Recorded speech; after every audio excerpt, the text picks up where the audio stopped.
I would like to talk about a very special subject which is very near and dear to my heart. It's the importance of being conservative. You see, it is essential that all the syndicators, you, me, others, that they are very conservative in doing the projections and in calculations of the projected returns for investors. This topic is very, very crucial, and my thinking and my company plans, we always want to have the right attitude, and the very good slogan in our company, it's under promise and over deliver, because the investors remember even the decimal digits shortage of the projected numbers, and they make their decisions on how to invest with us, with you and me and others in the future, and also talking with their relatives and friends and their co-workers. If the deals that you put together, they have good returns and you're beating the returns, percentage, cash flows, and the equity gains, you will have so much money flowing your way. See, the thing is, we don't want to make some very radical assumptions at all. We do not. We don't want to make very radical assumptions, and I'll kind of explain to you in this module what this could be as examples. First of all, evaluating the deals, we need to be very conservative in assuming the right assumptions, and then also when we do our projections, doing the projections for 3 to 5 to 7 years, rate of returns for investors, we should also be pretty conservative. So how do we do that? The better the returns that we are able to provide for our investors, the more positive referrals and opening of their own wallets will happen. The investors will give you more and more and more money. It's amazing how much money they may have that they don't tell you about the very first time you meet them. They only see the returns, feel comfortable, what their risk level is, and then they bring more money and so forth. As a matter of fact, example, one of my good friend and investor now, it was very hard 5-6 years back to get even $50,000 out of this investor. After that, he has been investing in several properties, and now I think he's got like $1.1 million into the investments.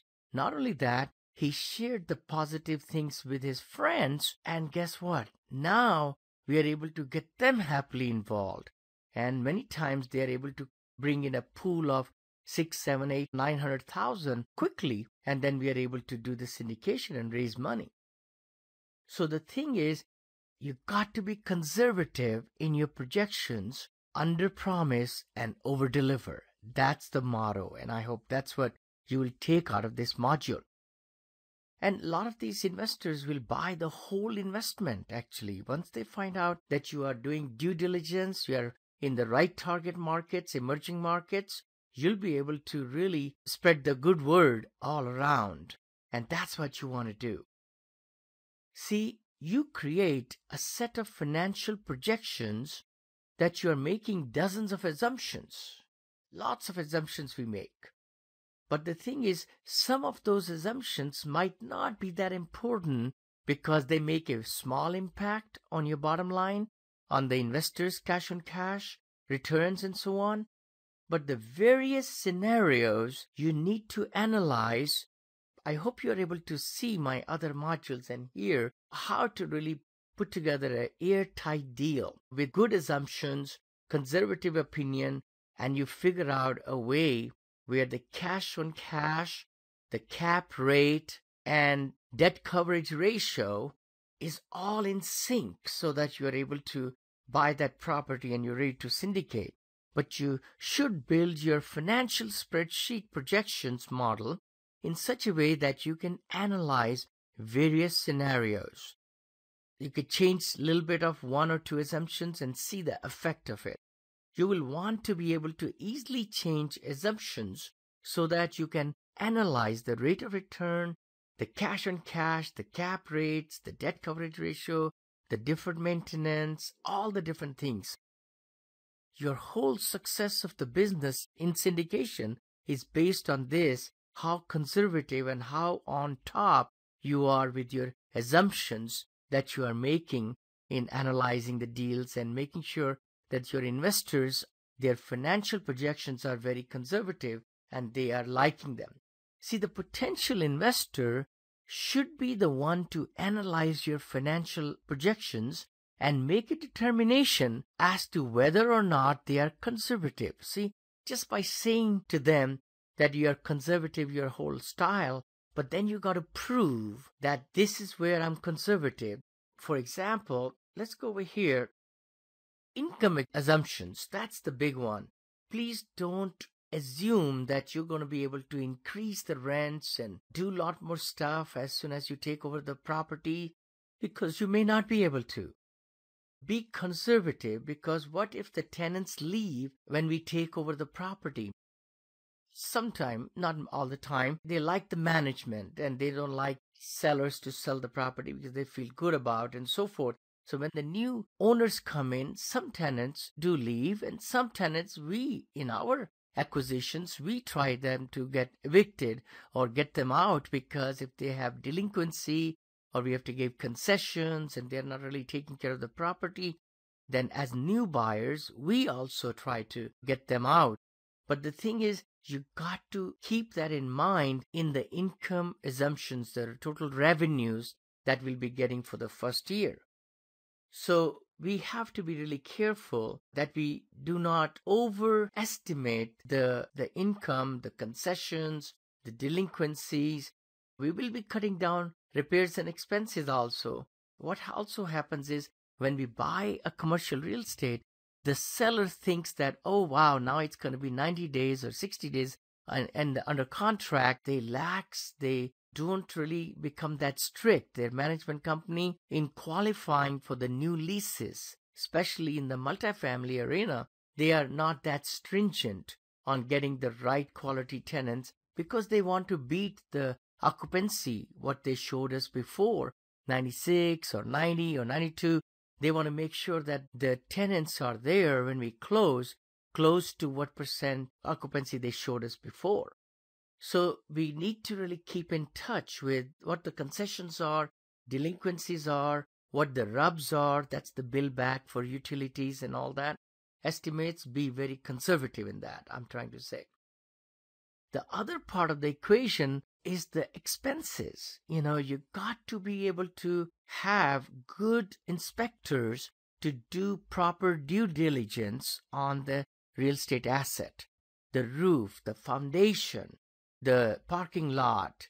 Those are big things, and you want to really estimate the deferred maintenance is a biggie. It's a very big thing in our assumptions, how much money we need to save or allocate in the next 4 or 5 years while we hold the asset, so that if you have to get a new roof or a parking lot or resurfacing of the parking lot, appliances if we need to be changing, HVAC systems, the air conditioning systems, boilers, plumbing issues if there are any, swimming pool issues, flat roofs, chiller systems, and the interior upgrades. I know in our company, we like to really see how much money has been spent by the seller in the last 2 years, because that tells us if they've spent $500,000 or $1 million into the commercial real estate, then that's $1 million we do not have to spend. See, you got to think through all that what the deferred maintenance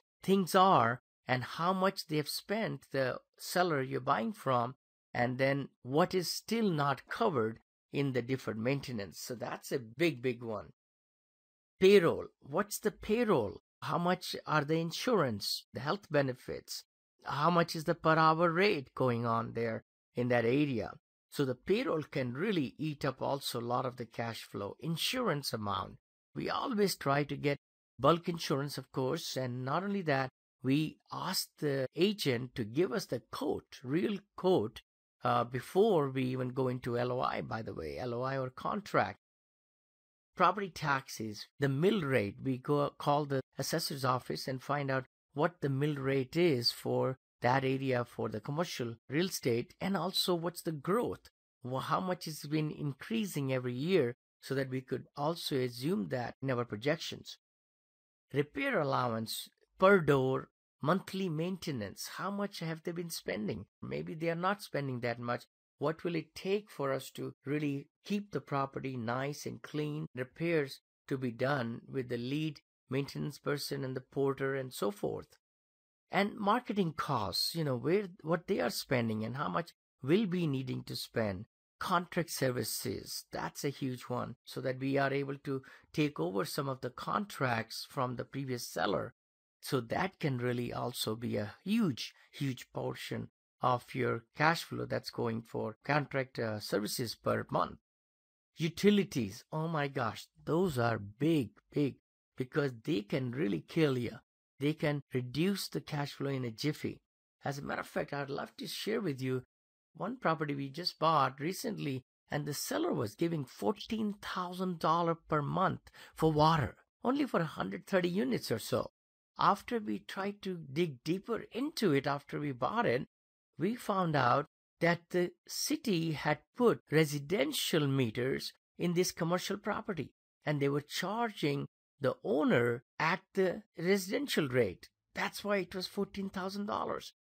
After that, when we got in, they changed the meters to commercial and changed the size of the pipe the water comes in. Now our bill is only $3,800 or $4,200 a month. What a difference. See, those are the things you'd really want to be careful.